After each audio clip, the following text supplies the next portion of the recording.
So I'm John Cochrane. I'm a councilman in the town of Islip, retired Navy captain, and a bayman. Gino started working with me in January of 2018. He had a polar freeze and froze 160 cages of oysters that I had.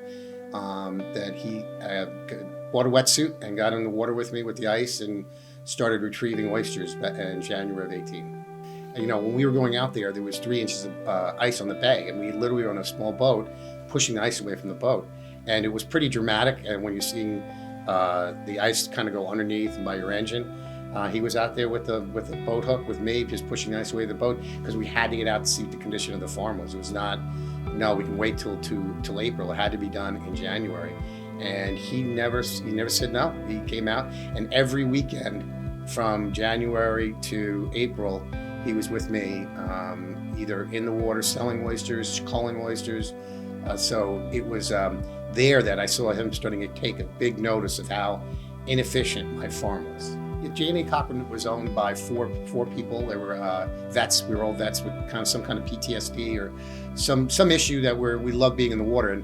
And one of the things that the oyster farming does, or agri farming, there's no break. There's not, go out and sit at the table and have a cup of coffee. You're in the water. You're working, long hours, and it's hard work.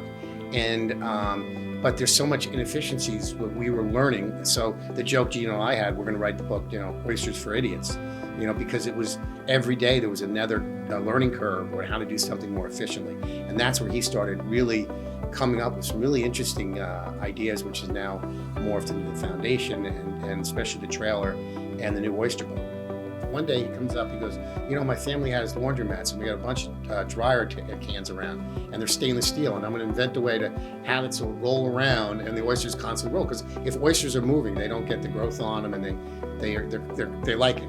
And he started drawing out on the boat, and you remember, you're going in winter with your wetsuit on, and you're trying to draw stuff, and it's not an easy thing to do, but his mind was constantly working. The one thing that I got with my time with Gino was how hard of a thinker he was, how we wanted to succeed. He knew that at that time I knew I had to give up the farm, that he would be heir apparent for the farm, and he had his eyes already set up for the other 10 acres that he put his name in at the town of Islip for that Hector Point Oyster Farms that are going to go up. So this is a dream that he took my ideas with my veterans and was taking it to the level. Now the foundation's taking it to that next level.